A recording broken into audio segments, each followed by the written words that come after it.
I'm Tom from DIY Life Tech, and this is a look at my Xterra treadmill.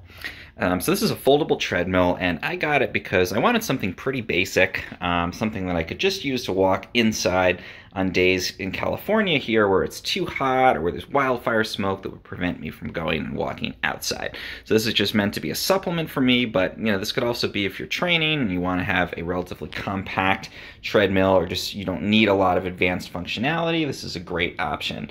And it's not going to be quite as wide as some of the bigger models, and it's going to lack some features. For example, it doesn't have an automatic incline. You have to manually set the incline. But again, if you're looking for just something basic and good and functional, this is something that you should definitely consider. So we've got the control panel here. We can select different speeds up to 9 miles an hour. So that's pretty good, pretty fast, even if you're going to do sprinting and that kind of thing. And it's really easy. We're going to put this safety key in first. So this is a really great feature. You can take this key away and put it somewhere else so that it's not possible to activate the treadmill by mistake. Then we put the safety key in, that turns it on. Clip this to your clothing if you're actually going to be exercising, so that way if you were to fall, it would pull the safety key out and stop the treadmill. Really great safety feature to have on there. Then once it's in there, I'm not going to walk on it because I'm taking this video, but I can select a speed, and then I can press enter. And it's going to start up my treadmill. Actually, I guess I have to press start first, and then once it's going, I can select my speed, and then press enter. So now the tread's going to start to move. I can say 3 miles an hour, enter. It's going to lock that in, and then it's going to give me a couple of different readouts here. So I've got the time counting up. You can see my treadmill down here moving at the proper speed. Again, I can select a different one and bump that speed up if I want to, and you can see this is going to increase. It'll also give me the distance that I've gone and the number of calories that I've burned.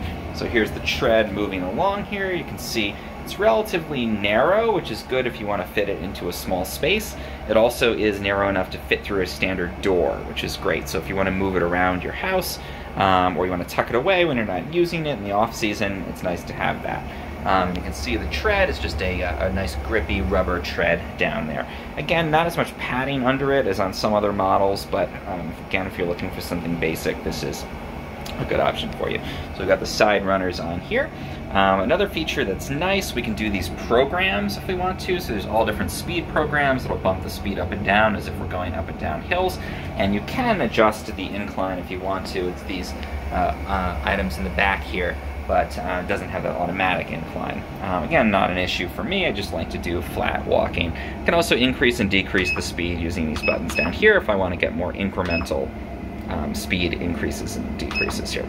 So I can go down, I can go up, and as you can see, I'm getting 4.5, 4.4. I can dial in exactly what I want to have on there.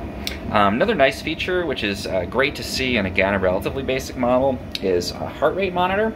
So if you put your hands on both sides here, it'll actually give you a heart rate reading on here, and that's definitely really helpful to have. And again, we've got this counter for how much time we've been walking, or in this case, it would be like a light jog. So I'm just going to walk on it for a second at a relatively slow pace. You can see what this actually looks like. Works pretty well.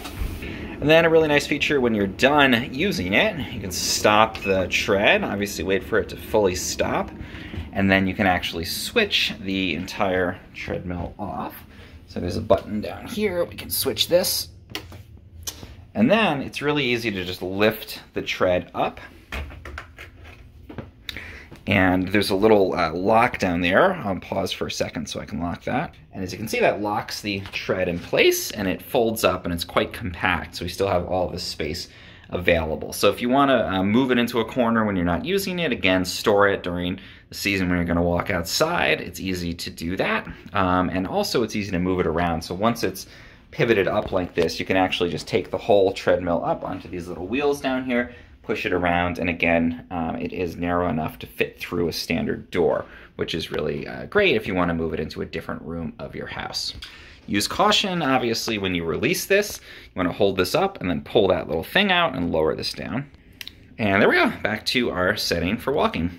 So again, really great option if you're looking for a relatively basic model. Doesn't have some of the bells and whistles of other models that, an automatic incline, for example, or screen, But if you're just looking for something basic to train inside, like I'm doing here, I think this is a good option, and especially if you're looking for a treadmill that's going to fit into a relatively small space. As you can see here, I've got it just sort of in this nook, and it fits perfectly here. It doesn't come out into the side, and it's easy enough for me to move it around the house. So good option for all of those kinds of applications.